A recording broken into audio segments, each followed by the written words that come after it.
Oh,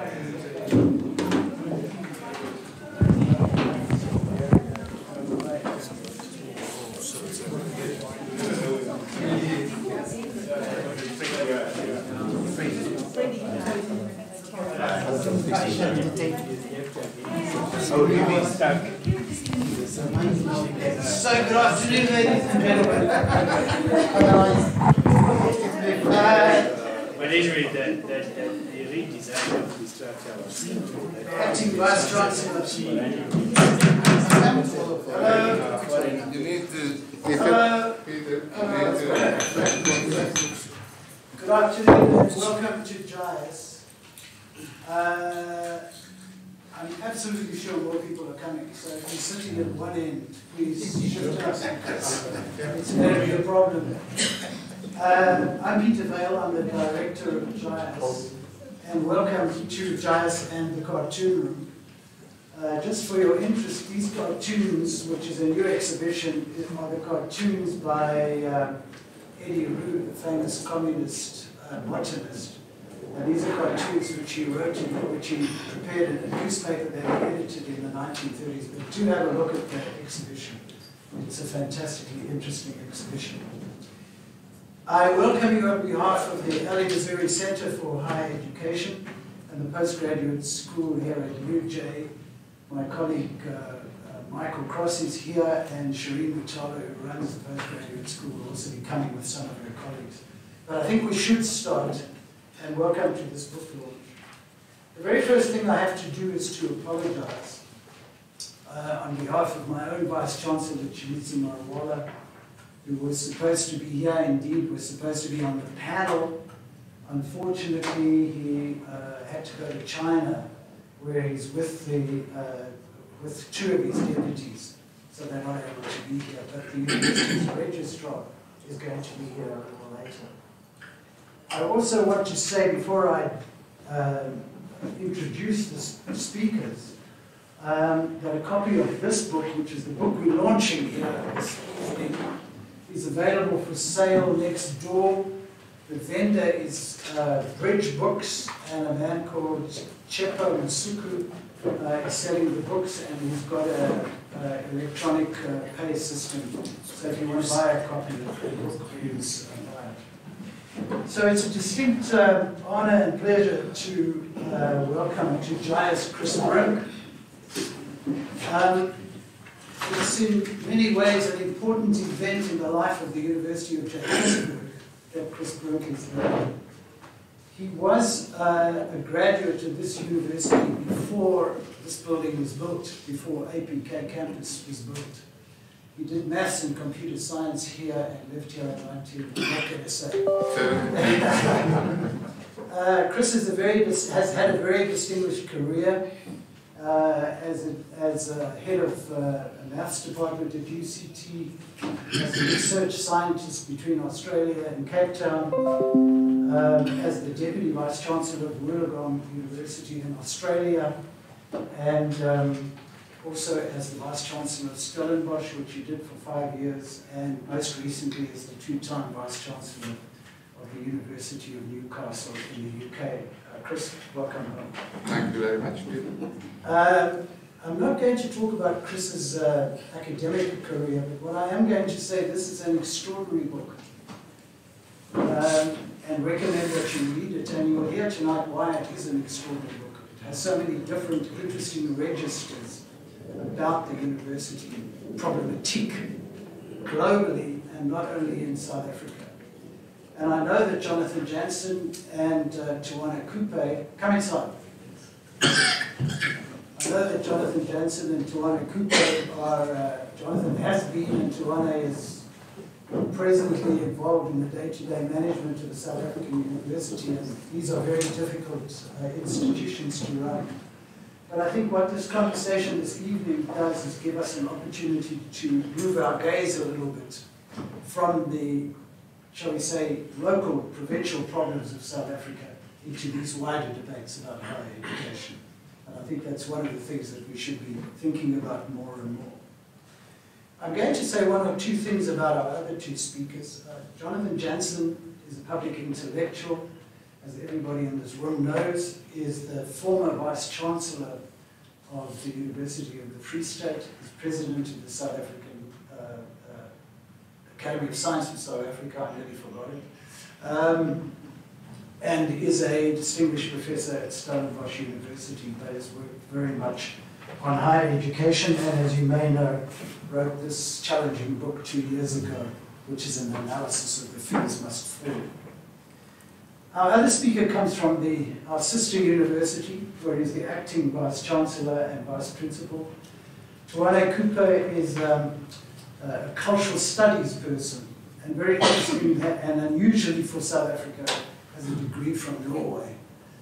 Usually the South African course is through the Americas or through the Commonwealth, and I always think slightly envious of you having a degree from Norway. He was a very distinguished dean of the humanities faculty at Wits, and has spent the last, must be 6 years, effectively running the university of the Northwest. So welcome, Acting Vice-Chancellor, thank you for coming. And thank you for being a part of this conversation we're going to have today. And I just want to welcome our Registrar, Kinterberger. Baie welkom.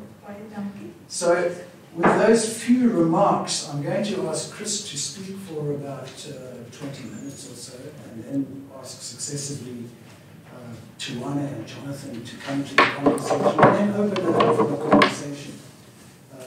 Welcome again, Chris. Thank you, Peter. Thank you. Thank you very much.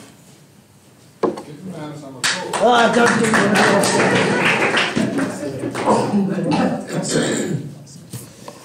Is it all right if I stand here rather than behind the podium? So, thank you everybody for coming on a hot day in a small room. Thank you, Jess. Thank you, Ali Masrooq Center, Peter, Michael. Thank you for hosting. Thank you, Jonathan. Thank you, Tawana, for speaking. Rachel is here somewhere. She did all the work, all the organizing, all the food that you might have eaten already. It's organized by Rachel Sting, so thank you to everybody. So I am what's called a has-been. I'm a retired academic, and every retiring academic, trust me on this, every retiring academic thinks they have at least one more book in them. And so this is mine, and there might be more, I think, but this is mine at the moment. And as you can see, the title is The Soul of the University, which might not be the title you would have expected from a mathematician. And the subtitle is Why is Excellence Not Enough? I must tell you a little story about this morning. I had a tour of the campus, and one of the stops, one of the ports of call was the mathematics department. And one of the professors in the mathematics department at T said, I hear you wrote a book that says excellence isn't necessary. That's exactly what I meant not to say. What I actually said is excellence is not enough. It's necessary, but not sufficient. But what do I mean by the soul of a university, and why would I argue that excellence is not enough? Now, I also moonlighted as a sort of an amateur philosopher. And if you remember your basic introductory course with Aristotle, you will remember that Aristotle said the soul is the essence of a living body. And if you think of the university as a living body, which I do, then what is the soul, what is the essence of a university? Hence the title. And for me, the essence of what we do as academics is the exercise of reason. And we dress that up. We speak about the search for knowledge. We speak about pursuit of truth. We follow the way of rationality, and we try and inculcate that in our students. It's a certain way of engaging with the world, the exercise of reason.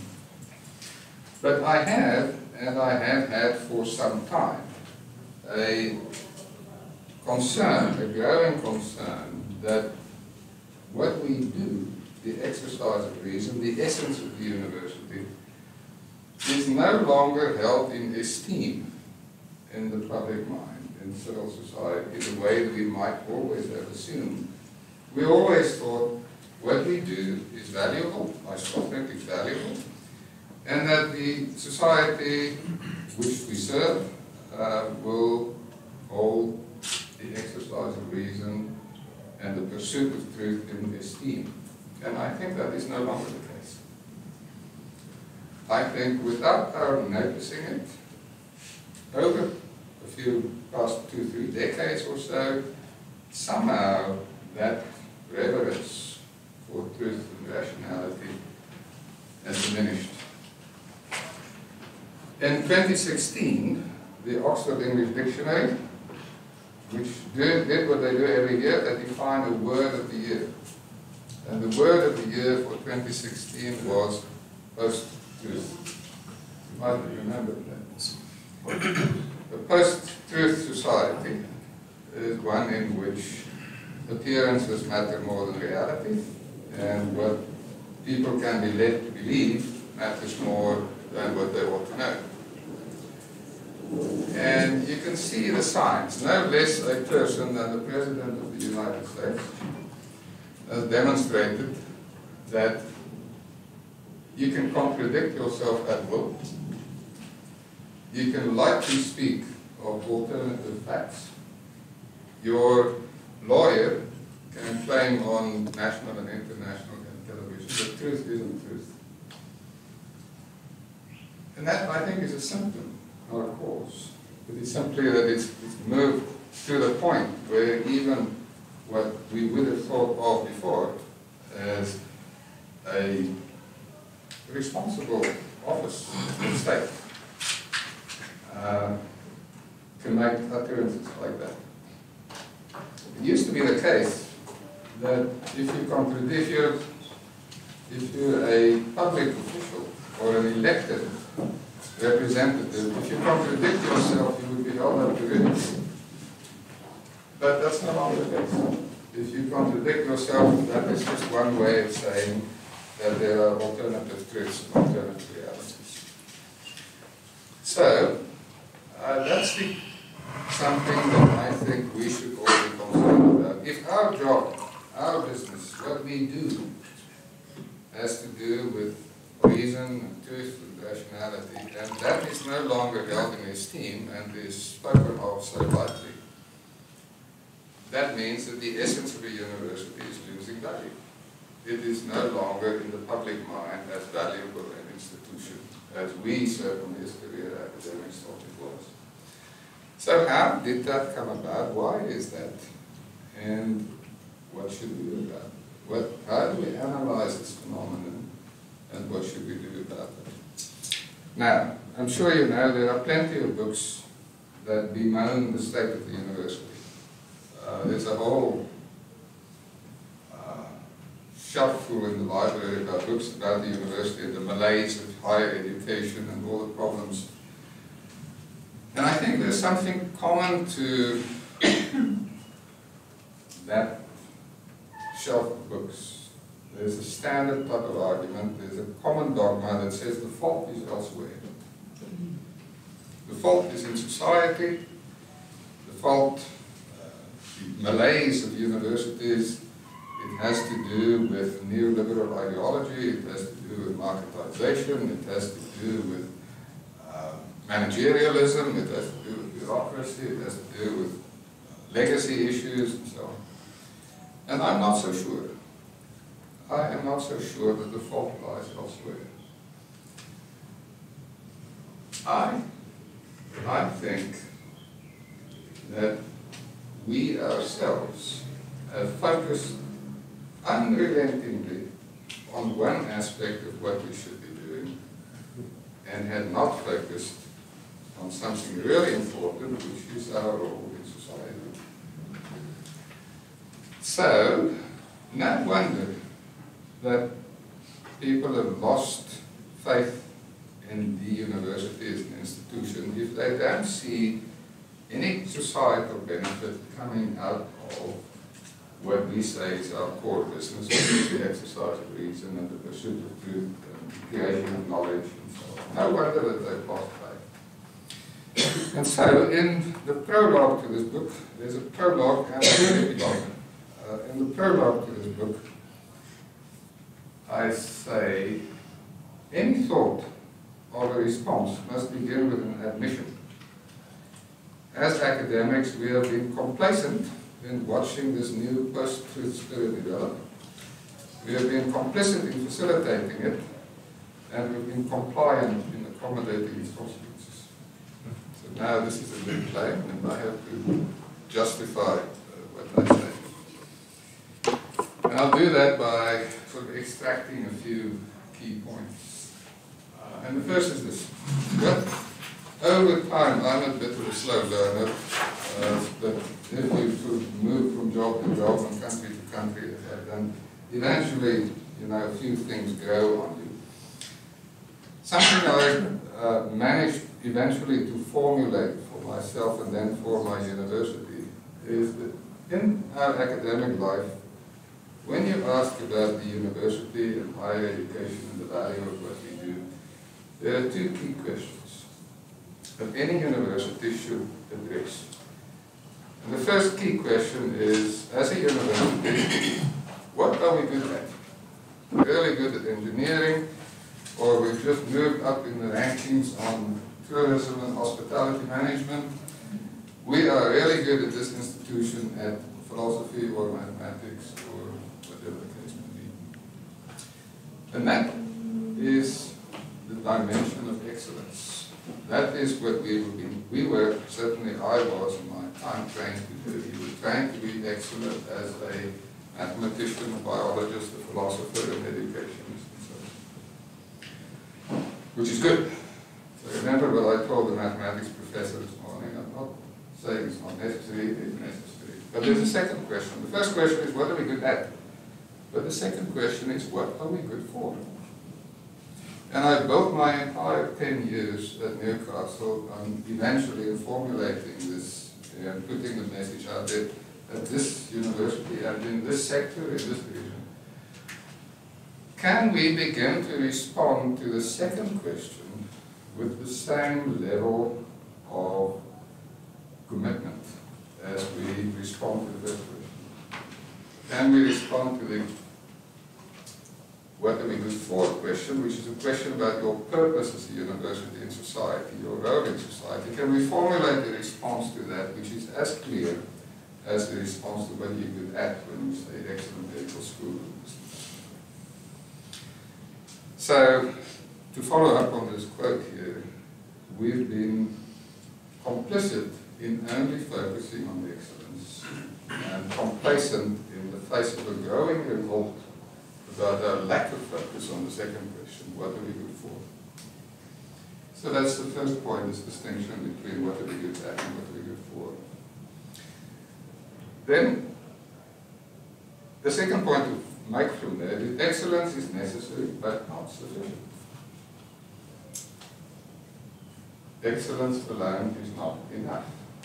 And you can see the signs in one phenomenon that within a decade or so has become almost the obsession of universities worldwide, and that is called rankings and league tables. And it's the obsession of almost every university worldwide to hammer on the excellence dimension in order somehow to scramble your way up the greasy pole of rankings. And that's ironic, because I can, as Peter kindly mentioned, trained in mathematics, I can tell you those rankings have no sound methodological basis. You tell me what ranking you want, and I will go out and find a data set, a set of parameters, and a formula that will pretty much give you the ranking that you want. I've been through this. There's a chapter in the book on it. You can construct your own ranking as you like. In fact, I would encourage you to construct your own ranking, because the only way of addressing this phenomenon is to make the rankings proliferate. They're not going to go away. So let's have more and more and more of them, because they will all have different outcomes, and since they can't all be true, very likely none of them is true. So we've been complicit in that phenomenon because we all chase it, and I did it myself. because as a university, if everybody else plays in the game, you kind of have no option but to play in the game yourself. So the second point is excellence. Excellence is necessary but not sufficient. Then if you come back from the excellence to what are we good at, if you come back to the what are we good for, most universities will, because it's the thing that we do, you will have a mission statement, you will have a vision statement, you will have a strategic plan, all sorts of documents about what your university is. Would it be possible in those documents that there is a clear articulation, a clear response to the question, what role do we play in society? Of all the big challenges in the world, and heaven knows there are enough of them,